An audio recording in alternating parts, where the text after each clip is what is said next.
Saudara Cawapres nomor urut 1 Muhaimin Iskandar mengkritik kebijakan pemerintah yang terlalu banyak berutang untuk membeli alat perang.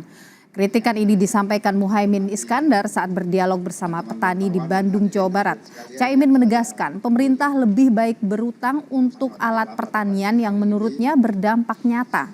Dan kita dalam keadaan terima kasih bisa bersilaturahim sekaligus. Kalau kita nggak perang, kenapa kebanyakan utang beli alat perang? Lebih baik utang untuk beli alat pertanian. Jadi saya pernah suatu hari ke Eropa. Di Eropa itu ada pameran. Pamerannya itu menarik. Pameran alat perang dihancurin, diganti menjadi alat pertanian. Artinya apa? Kita tolak perang, yang penting rakyat makan, kira-kira begitu. Buat apa kita utang ratusan triliun tapi tidak untuk sesuatu yang nyata-nyata dibutuhkan, yaitu kita butuh pangan.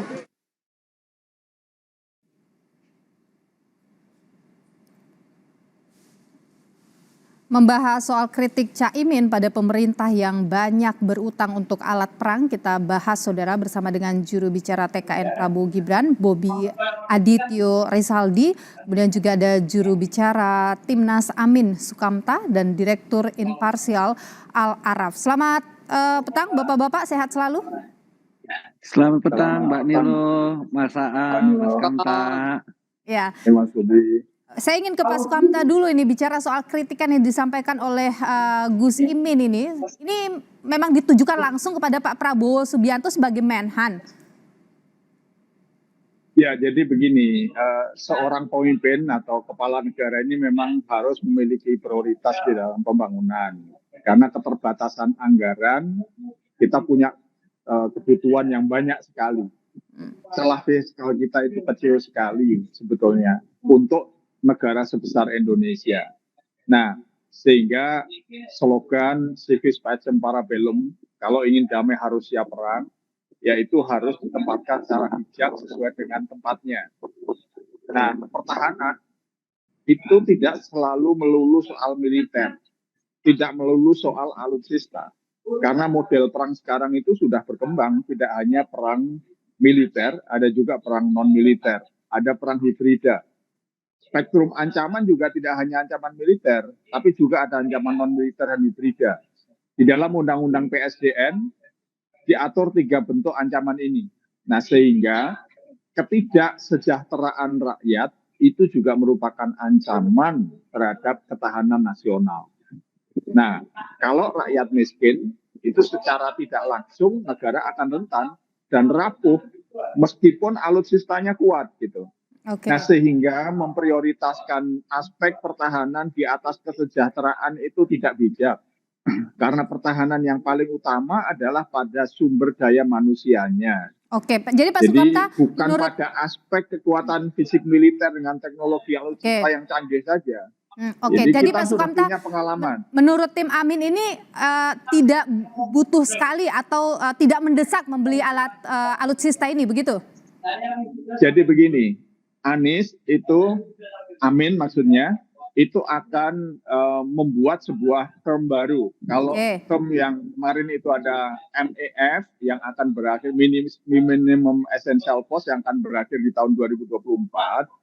Nah, Amin itu akan membuat term baru untuk perencanaan pertahanan ke depan, yaitu apa yang disebut New Essential Cost atau NEF, di mana lebih diprioritaskan sistem pertahanan dan alutsista yang adaptif terhadap tantangan-tantangan maupun kesiapan SDM yang akan mengoperasionalkan alutsista tersebut. Jadi alutsistanya tidak terlalu butuh begitu, SDM-nya diperbaiki begitu ya kira-kira Pak Sukamta ya?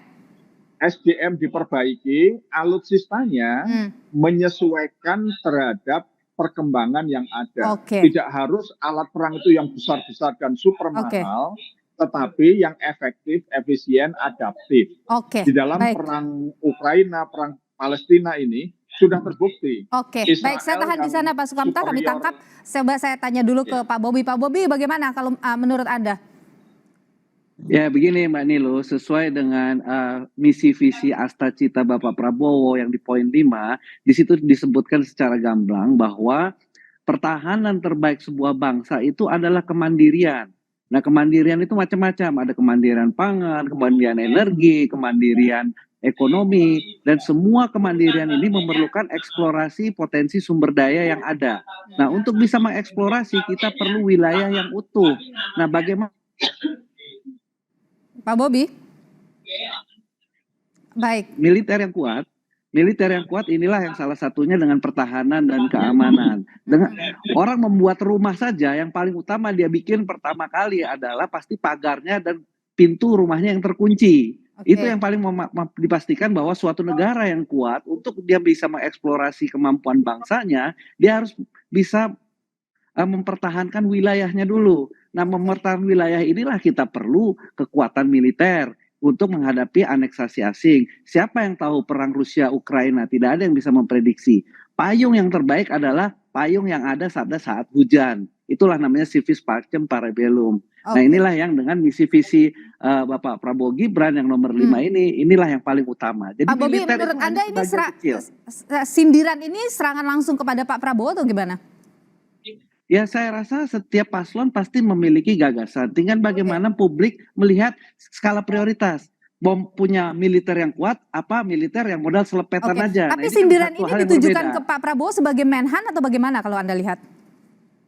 Saya rasa itu gagasan prioritas masing-masing kan bisa berbeda. Kami tidak ingin mengomentari gagasan yang prioritas dari paslon lain, tetapi kita ingin menyampaikan bahwa yang Oke. namanya pertahanan negara itu bukan hanya alutsista, adalah kemandirian. Nah, bagaimana untuk mencapai kemandirian tersebut, kita perlu wilayah yang utuh Oke. untuk bisa kita mengeksplorasi dan secara berdaulat. Itulah perlunya militer. Oke, Pak Sukamta, kalau Anda melihat bagaimana? Ini serangan yang ditujukan oleh atau sindiran yang disebutkan oleh Caimin ini bentuk serangan langsung kepada Pak Prabowo sebagai menhan atau bagaimana Anda lihat? Saya kira Pak Muhaimin atau Gus Imin ini sedang mengatakan kepada publik bahwa beliau akan memprioritaskan kesejahteraan terus rakyat dengan pertahanan yang cukup. Nah, pertahanan yang cukup adalah pertahanan yang paradigmanya itu sedikit diubah dari yang selama ini berjalan. Oke. Nah, soal pengadaan alutsista juga nanti akan disesuaikan. Kalau kantongnya cekak, kita tidak ingin membuat alutsista, membeli alutsista yang gedabiah besar sekali, tapi tidak efektif, tidak efisien.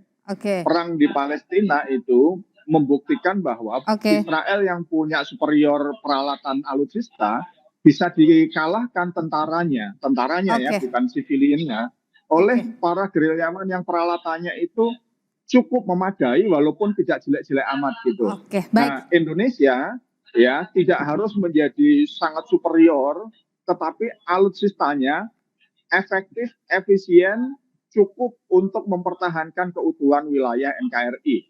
Nah, Oke. itu yang Oke, diinginkan. baik. Saya ke Pak Al Araf dulu nih. Selebihnya prioritasnya pada kesejahteraan rakyat. Oke, Pak Araf, kalau Anda lihat ini apa yang disampaikan oleh Caimin ini adalah bentuk serangan memang kepada menyerang psikologi seorang Prabowo Subianto. Ya, jadi gini Mbak, konsep keamanan pertahanan itu ada dua pendekatan. Yang pertama adalah pendekatan tradisional. Yang kedua pendekatan tradisional security. Pendekatan tradisional security menekankan aspek pentingnya melindungi rezim dari ancaman eksternal. Sehingga doktrinnya tadi, civis pacem parabellum. Gagasannya adalah memperkuat kapasitas kekuatan pertahanan alutsista sekuat mungkin. Karena mereka menganggap bahwa ancaman itu datangnya dari luar terkait dengan kemungkinan terjadinya perang. Sehingga gagasannya memperkuat alutsista. Pendekatan kedua adalah pendekatan non-traditional security yang memandang bahwa ancaman itu sifatnya multidimensional dan kompleks. Tidak hanya ancaman militer, tapi juga ancaman non-militer. Gitu. Yang kemudian dalam perspektif kekinian, dikenallah istilah apa yang disebut dengan human security, keamanan manusia. Pentingnya untuk memastikan itu. Itu digagas oleh UNDP sejak 1994. Isu-isu dalam human security meliputi economic security, food security, environmental Hmm. security Baik.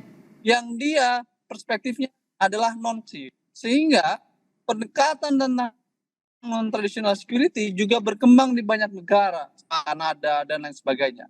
Nah, terkait dengan isu alokasi anggaran pertahanan, maka pertanyaannya adalah apa prioritas Kementerian Pertahanan di dalam strateginya untuk membangun pertahanan dan keamanan ke depan? Apakah lebih menitik tekankan pada pembangunan traditional security perspektif atau non-traditional security perspektif? Saya melihat apa yang disampaikan oleh Pak Muhaimin, dia lebih menekankan pendekatan non-traditional security perspektif dalam membangun pertahanan yang menggagas tentang pentingnya human security. Oke, baik, soal Mas Bobi lebih menekankan pada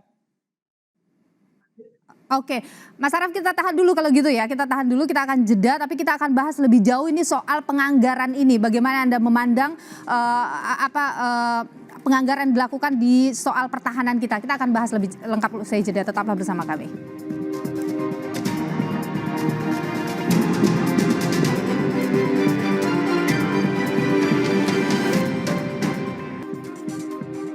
Kita lanjutkan lagi perbincangan kita di Kompas Petang, Saudara. Masih bersama 3 narasumber saya, ada pengamat militer Al-Araf dan juga ada juru bicara TKN Prabowo Gibran Pak Bobi dan juru bicara Amin Pak Sukamta. Saya ingin ke Pak Sukamta dulu. Pak Sukamta, karena kita jelang debat ini hari Minggu nanti, debatnya masalah pertahanan, geopolitik.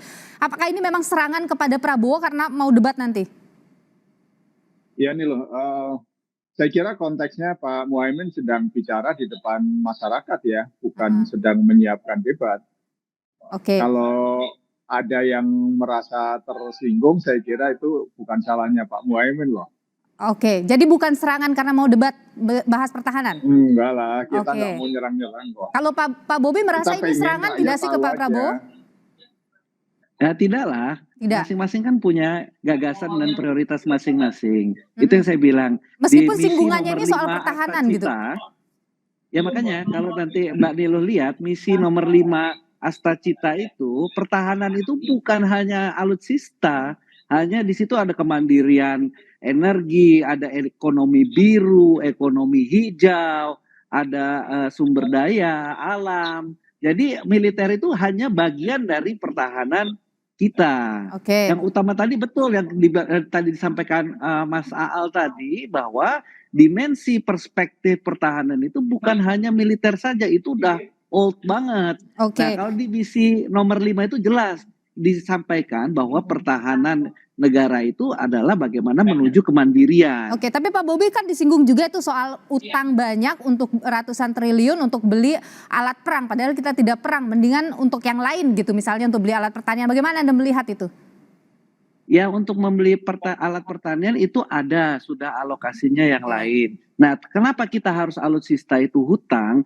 Bukannya kita tidak sanggup untuk beli cash. Tapi kalau dalam penganggaran itu ada 2. Pertama adalah yang anualitas. Yang APBN biasa itu adalah anualitas. Jadi tanggal 1 Januari, 31 Desember itu harus uang sudah keluar, barangnya ada. Nah, kalau pembelian alutsista itu barangnya kan dibikin dulu, bisa 2-3 tahun lagi jadi, bisa lagi 5 tahun jadi. Oleh karenanya perlu skema hutang. Nah, skema hutang ini kan dari produsennya juga tidak mau dong dia mau bikin kalau belum ada uang pembayaran. Nah, inilah skema hutang yang dimasukkan di dalam anualitas itu sebagai cicilannya, dan bunga pinjaman luar negeri untuk alutsista itu lebih rendah dibandingkan kalau kita menerbitkan SBN misalkan, yang untuk keperluan umum. Jadi hutang ini adalah skema pembayaran saja. Dan skema pembayaran ini barangnya ada, sudah selesai hutangnya. Berbeda dengan hutang infrastruktur. Hutang infrastruktur itu dihitung masa pakainya. Jadi barangnya udah ada, misalkan jalan tol, kereta cepat, itu barangnya sudah ada tapi hutangnya masih berjalan terus. Kalau alutsista tidak. Barangnya ada, selesai sudah hutangnya. Oke, kita tahan di sana dulu Pak Sukamta. Ini kalau kita bicara soal skema pembayaran, kalau misalnya dari tim Amin, kalau jadi nih satu saat kalau misalnya mau beli alutsista, konsep pembayarannya akan bagaimana? Pembiayaannya, utang juga tuh gimana tuh? Sempat dipikirkan tidak? Begini. Mana ada yang beli cash? Memang sekarang ini pengelolaan APBN kita ini itu celah fiskal kita itu kecil sekali. Kenapa? Karena cara pemerintahan hari ini mengelola APBN kita itu tradisional sekali. Jadi biaya birokrasi itu menjadi terlalu besar. Mm-mm. Biaya-biaya yang lain terlalu besar sehingga celah fiskal kita itu kecil sekali. Oke. Itu sebabnya ke depan kalau Amin dapat dipercaya oleh rakyat menjadi presiden dan wakil presiden, kita ingin melakukan adjustment terhadap cara pengelolaan APBN kita sehingga celah fiskal kita menjadi lebih besar Bagaimana itu? tanpa mengorbankan masyarakat. Kalau sekarang kan pilihannya itu yang rutin terus jalan, celah fiskalnya sedikit, solusi untuk belanja-belanja utang gitu. Nah, kita tidak ingin membebani rakyat kita ke depan. Kalau toh terpaksa hutang, itu tidak besar-besar sekali. Oke. Nah, Jadi tetap ada kita hutang gitu ya Pak Sukamta ya? Ya, intinya ada hutang. Itu nanti yang memutuskan bukan kita hari ini. Oke. Kalau toh itu terpaksa, tetapi prioritas adalah pengelolaan APBN, memperbesar celah fiskal, menghilangkan inefisiensi. Sekarang ini banyak orang mengatakan yang kebocoran pengelolaan APBN gede, inefisiensinya besar sekali, celah fiskalnya kecil. Nah, sehingga pemerintah itu hari ini mengandalkan pembangunan dengan utang. Selama 10 terakhir kenaikan utangnya sampai mencapai 8 triliun lebih, 8.000 triliun Baik, lebih. Pak Sukamta saya tahan di sana. Kita Amin ke depan tidak ingin mengulangi kebijakan seperti ini. Oke, Pak Al-Araf, kalau kita bicara soal apa yang sekarang ini sedang berjalan, utang untuk membeli alutsista, sistem pertahanan kita. Bagaimana Anda melihat itu skema pembiayaan ini? Ya, saya pertama tadi ya perspektif keamanan itu ada tradisional dan non tradisional. Nah, dalam perspektif tradisional itu diskusinya ancaman militer, maka penguatan alutsista. Mas Bobi perspektifnya traditional security. Dan perspektif non tradisional security. Tadi saya jawab. Nanti dulu Mas Bobi. Nah, tapi dalam non-traditional security ada perspektif tentang human security dalam perlindungan keamanan manusia. Misalnya food security, energy security, environmental security. Nah, itu pendekatan yang juga digunakan di banyak negara. Nggak ada masalah tentang pendekatan itu, karena semua sangat tergantung dari prioritas masing-masing menteri. Mau membangun yang mana, Mbak. Tapi dalam konteks Kementerian Pertahanan, memang dia harus membangun dalam kerangka yang lebih jelas dalam proses pembangunan kota. Nah, menurut saya, problem yang terjadi dalam era pemerintahan Prabowo bukan soal utangnya, tapi soalnya adalah soal bagaimana menyusun skala prioritas dan melakukan itu secara transparan dan akuntabel. Ini isunya, Mbak. Karena Anda sendiri menilai bagaimana soal itu? Ya, saya menilai bahwa sepanjang KPK tidak bisa memantau Komisi 1 dan memantau Kementerian Pertahanan untuk menginvestigasi kasus-kasus dugaan skandal alutsista, maka saya memastikan bahwa tidak ada transparansi dan akuntabilitas dalam pengadaan alutsista. Dan oleh karena itu hal itu penuh dengan permainan-permainan gitu. Kalau Komisi 1 sama Kementerian Pertahanan fair, buka saja proses pengadaan alutsista itu dengan melibatkan KPK. Saya yakin akan banyak dugaan permasalahan yang akan bisa diangkat dalam proses itu. Tapi kan semuanya takut untuk KPK masuk ke Komisi 1 dan ke Kementerian Pertahanan. Jadi Pak Al-Araf, Anda menilai tidak masalah pembiayaannya dari mana untuk membeli alutsista untuk pertahanan kita, tapi akuntabilitas tadi, transparansi tadi, itu yang Anda permasalahkan? Itu satu. Kedua adalah juga tentang kenaikan anggaran. Nggak bisa juga naikin anggaran. Hutang juga tetap pada akhirnya bebannya ke anggaran negara. Emang siapa yang bayar hutang? Ya kan? Yang bayar kan juga anggaran negara. Soal skemanya aja yang berbeda, tapi pada akhirnya bebannya kepada APBN gitu. Jadi masalahnya adalah bagaimana kemudian penaikan anggaran itu benar-benar digunakan untuk kepentingan pembangunan pertahanan yang kuat. Nah, saya nggak akan percaya pembangunan pertahanan akan kuat sepanjang nggak ada transparansi dan akuntabilitas. Jadi problem kita hari ini adalah di situ tuh, Mbak, dalam konteks pembangunan kekuatan pertahanan ya, di mana transparansi dan akuntabilitasnya minim. Akhirnya, kalau Komisi 1 sama Kementerian Pertahanan meminta naikin anggaran terus, maka masyarakat publik pantas curiga. Anda minta naikin anggaran pertahanan terus, tapi transparansi dan akuntabilitasnya minim. Maka potensi dugaan penyimpangan tinggi. Nah, ini yang kemudian menjadi masalah gitu loh. Dalam konteks alutsista kita. Akhirnya kondisinya banyak yang underspec, Mbak, di bawah standar. Kami tangkap apa yang Anda sampaikan. Terima kasih Pak Al-Araf atas pandangan Anda. Dan tentu nanti kita akan lihat pada debat hari Minggu nanti, karena bicara soal pertahanan, geopolitik, seperti apa gagasan dari para capres ini untuk memberikan pengetahuan yang jelas begitu kepada publik tentang pertahanan kita. Terima kasih Pak Al-Araf, pengamat militer, kemudian juga Pak Bobi, juru bicara TKN Prabowo Gibran, dan sebelumnya juga bersama dengan kami Pak Sukamta, juru bicara pasangan Amin. Sehat selalu Bapak-bapak.